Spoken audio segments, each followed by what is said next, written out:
I hear you're kind of attached. It's handier than you might think. I took the liberty of coming up with some options. Hey guys, it's Modest517, bringing you the first episode of my series, Things to Build. I'm transitioning from Minecraft to now some real life stuff. I told you guys in the last few videos I had uploaded that I got into prop making, which is, you know, sort of along the lines of cosplay. I don't really cosplay, but I like to build stuff that I see from movies and games and stuff like that. I showed you guys a whole video on all the stuff that I had made. So this episode I am building Captain America's shield from the first Avenger. So this is technically his first shield. It's the non-vibranium one that he has with his little stage outfit. I'll throw some images on screen so you guys kind of get what I'm referencing here. And so to start off, I am freehanding a template. I have images pulled up on Google, you can see in the background there, and I am just freehanding it. There's a lot better ways to go about doing this if you want to achieve realistic, like replica style results. Me personally, I'm just making this as a wall decoration, so I'm cool with freehanding it.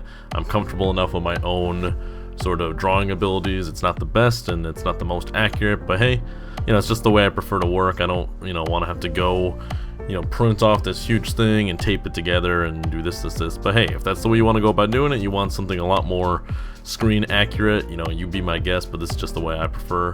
So you can see I'm kind of going over, you know, I made my initial outline and I'm altering it here and there. That's just kind of how I go about it, just because I want to achieve the best results. And I'm just using this on just some leftover newspaper I had. Typically I usually use some big drafting paper, but when I cleaned up my workshop a few weeks ago, I ended up kind of throwing that away because I was like, I haven't built anything in a while. And now, of course, when I needed it, I was like, oh shit, gotta go get some newspaper. So I was able to use that, and then you know, once you're done with that, you're just gonna take it, cut it out, and lay it on over your foam.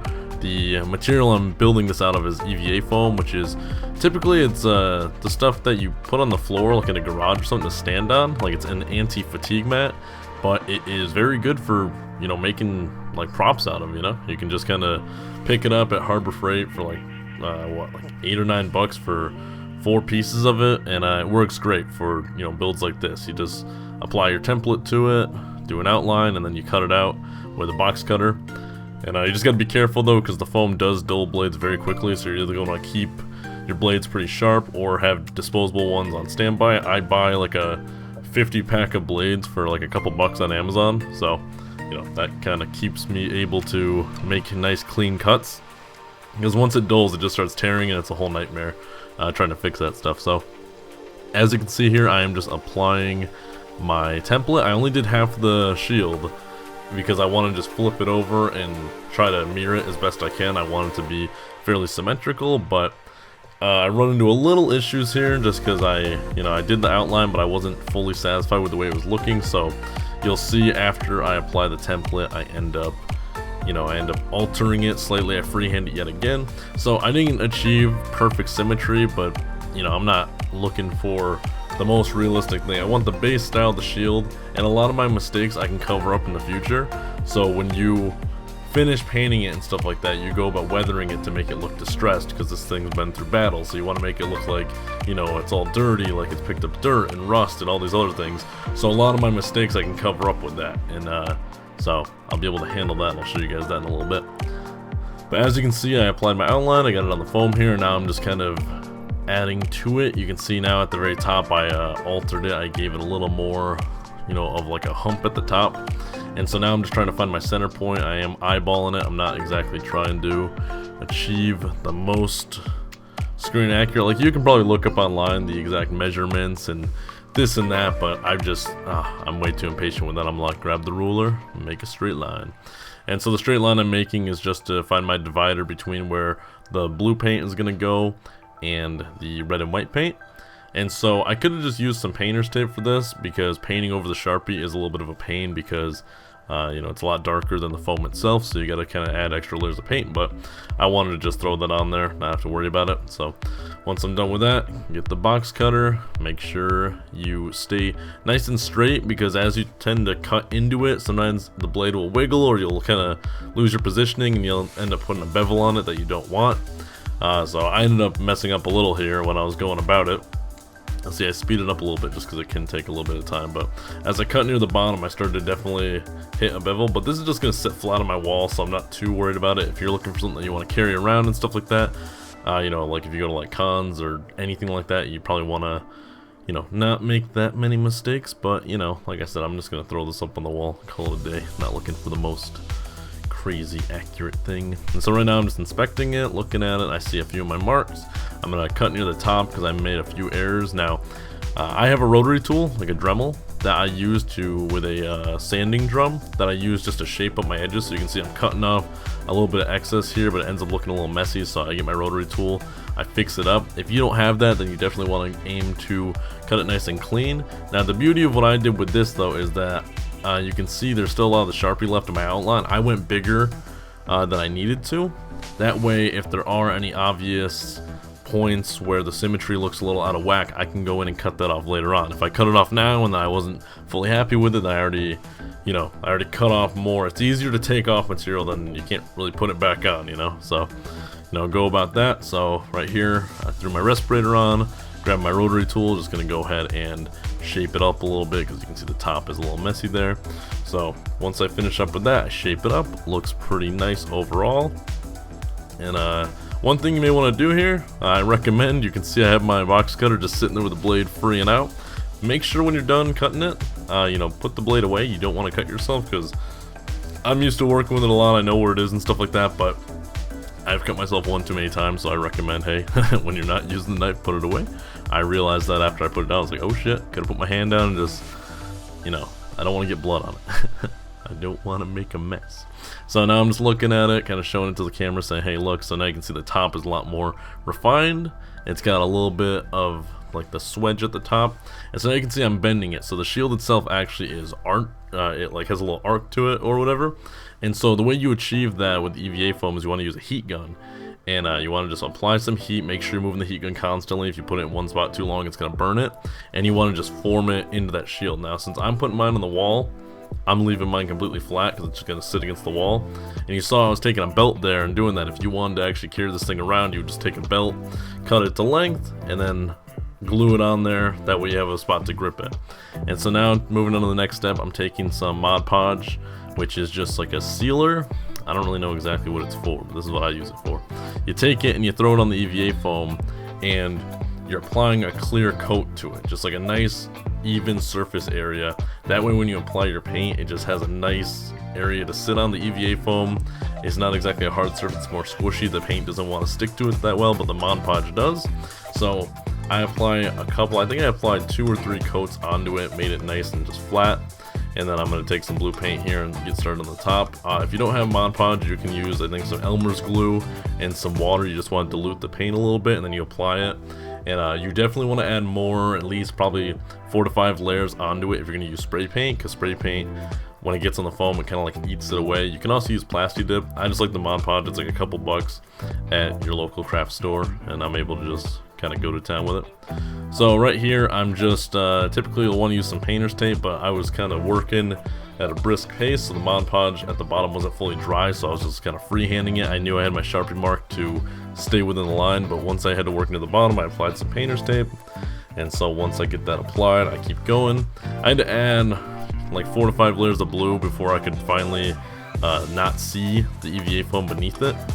Spray paint will definitely give you a nice, more even coating, but I'm in my bedroom doing this, so I wasn't trying to stink up the place. And it was also like 9 o'clock at night, and I didn't want to go outside with it. But you can use spray paint. You just gotta make sure you add enough layers to it. And also make sure that your painter's tape seam is flush. Don't leave any gaps, otherwise the paint's gonna seep under. I wasn't too worried if the paint seeped under a little bit, because like I said, you're gonna add some weathering to this. You're gonna make it look nice and distressed. If you're looking for a really, you know, perfectly symmetrical, flawless one, you're really gonna want to take your time with it and not make any mistakes, otherwise they'll be very obvious since they're not going to be covered up by the weathering. And then all I did here was I took some painter's tape and just, again, I freehanded it onto where I wanted to put the dividing lines.